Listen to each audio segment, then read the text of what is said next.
Fund এবং ব্র্যাক মিলে একসাথে 1,000-এর মতো বাংলাদেশি আছে বৈধভাবে অস্ট্রেলিয়ায় গিয়েছেন।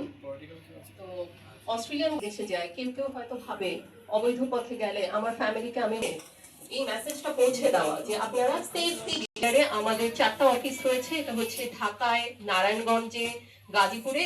রোড শো, কমিউনিটি নেতাদের সাথেও বিভিন্ন কার্যক্রম, ট্রাফিকিং এন্ড পিপল স্মাগলিং, এই প্রজেক্টের মূল উদ্দেশ্যটাই আমরা যাব বিদেশে কিন্তু বৈধভাবে যাব। আমি আমন্ত্রণ জানাচ্ছি জনাব এস.এম. ফরিদউদ্দিন স্যারকে।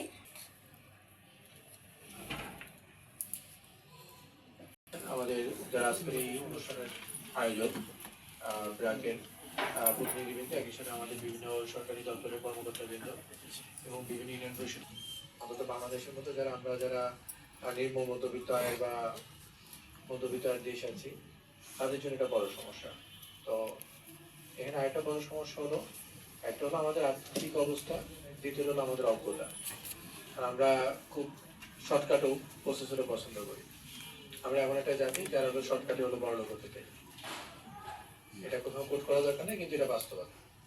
আমরা চিন্তা করি কোনো রকম ভাবে বিদেশের মাটিতে গিয়ে করতে পারলে এগুলো মনে হচ্ছে যে জীবনটা ধন্য। তো দেশের মাটিতে যে একই সাথে একই সময়ে আপনি ওই একই টাকা ইনভেস্ট করে নিজেকে যে ফ্লারিশ করতে পারেন, এই চিন্তার জায়গাটা আমাদের এখনো পুরোপুরি বিকশিত হয়। এইসব এলাকার জন্য যেটা সমস্যা, আমাদের যেগুলো একদম আরবান এরিয়া বা রুরাল এরিয়া যেগুলো আছে, এই তারও ওয়ার্কার, এরকম ওয়ার্কার দরকার যে ওয়ার্কারের